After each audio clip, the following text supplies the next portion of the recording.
ضلع دیامر میں دیامر بادشاہ ڈیم ایک میگا پروجیکٹ بننے جا رہا ہے اور اس میں واوڈا ظالمانہ اور غاصبانہ کردار ادا کرتے ہوئے ہمارے تمام حقوق کو غصب کر کے غلط ترجمانی کے ذریعے وفاقی حکومت کو یرغمال بنا رہی ہے۔ شروع دن میں واوڈا کے ترجمان نے کہا ہم نے 90% کمپنسیشن اور معاوضات ادا کیے ہیں، لیکن جب تحقیق کی گئی تو 0% تھا، جس میں آج تک مکانوں کے، زمینوں کے، درختان کے لوگوں کے حقوق نہیں دیے گئے ہیں۔ اس کے بعد پھر ایک اور بیان آیا کہ 151 ارب روپے ہم نے معاوضات ادا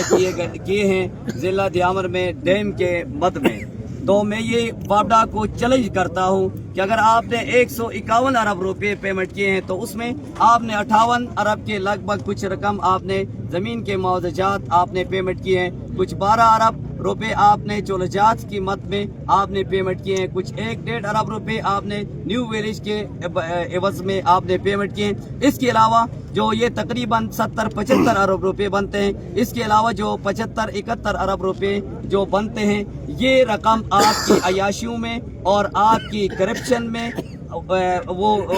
خرچ ہوئے ہیں جو کہ ضلع دیامر کے عوام کو نہیں دیے گئے ہیں۔ اور اس کا کرپشن کا منہ بولتا ثبوت یہ ہے کہ ایک FIR یہاں کٹی ہے، اس میں 45 کروڑ روپے ایک آدمی کی کرپشن ہے، اور اسی FIR میں لکھا ہوا ہے کہ 2 ایسی کیسز اور بھی ہیں، لیکن آج تک وہ کیسز سامنے نہیں آئے۔ تو اس سے معلوم ہوا کہ انہوں نے ملی بھگت کر کے ہمارے پیسوں سے کرپشن کر کے وزیراعظم اور وفاقی حکومت کو یرغمال بنا کر غلط ترجمانی ہماری کی ہے۔ اس پر ہم ان کا مواخذہ بھی کرتے ہیں اور وزیر اعظم پاکستان اور آرمی چیف اور مطالبہ اداروں سے ہم مطالبہ کرتے ہیں کہ اس کرپشن کا ان سے ثبوت مانگا جائے اور اس کی صاف شفاف تحقیقات کی جائیں کہ یہ کہاں خرچ ہوئے ہیں۔ یہ رقم متاثرین کو نہیں دی گئی ہے، جبکہ متاثرین کے مکانات کے، زمینوں کے معاوضات ابھی تک ادا نہیں کیے گئے ہیں۔ تو 151 ارب روپے کہاں خرچ کیے گئے؟ یہ سب ان کی کرپشن اور ان کی عیاشیوں میں خرچ ہوئے، جبکہ متاثرین کے اوپر خرچ نہیں ہوئے۔ اس کا صاف شفاف تحقیقات ہونا چاہیے۔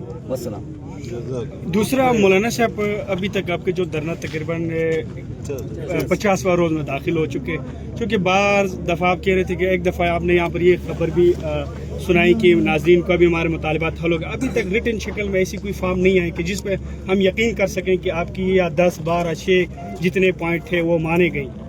اس بارے میں کیا؟ اس بارے میں یہی کہوں گا کہ آج تک ہم نے کہا کہ مطالبات حل ہو رہے ہیں، یہی ایک کمیٹی بناتے وہ کہتے ہیں بس آپ کی مطالبات حل ہو گئے، ہم بھی کہتے ہیں شکر ہے کچھ پیش رفت ہوئی۔ اگلے روز کوئی اور کمیٹی بنا دیتے ہیں، کہتے ہیں کہ آپ کی مطالبات حل ہو گئے، اگلے دن کوئی اور لاول آتے ہیں کہ اس طرح کا یہ کام ہوگا، آپ کے مطالبات حل ہو گئے، لیکن یقیناً ابھی تک ہمیں غیر سنجیدہ نظر آ رہے ہیں، اور 50 دن کا اتنا لمبا پیریڈ گزرنے کے باوجود ہمارے مطالبات حل نہیں ہوئے، تو ہمیں ان پر کوئی امید نہیں ہے اور یہ غیر سنجیدہ ہیں۔ آئے روز ان کے بیانات جو متاثرین کے زخموں پر نمک چھڑنے کے مترادف ہیں، اور آئے روز وہ بیانات داغتے ہیں، لیکن سنجیدگی سے آج تک ہمارے مطالبات حل نہیں کیے گئے ہیں۔ اس لیے آج ہم سخت فیصلے کرنے جا رہے ہیں انشاءاللہ العزیز۔ اب ہم فیصلے کریں گے، ہم اپنے ڈیم سائٹ کی طرف بھی جائیں گے اور ہم اپنے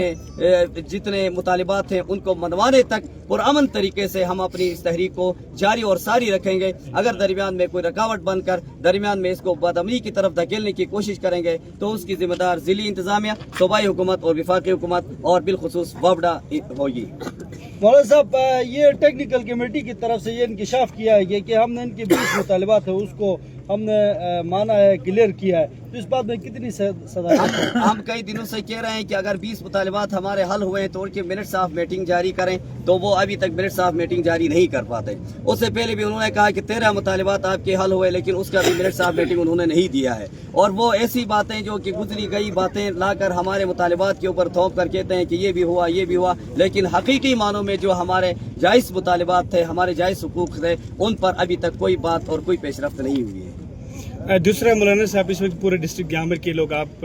کے اوپر باقاعدہ اعتماد کر چکے ہیں۔ جو دھرنا تھا وہ سردیوں کی سیزن سے ہوتا اب گرمیوں کے سیزن میں داخل ہو گیا، اگر یہ دھرنا مزید تاخیر رہا تو ابھی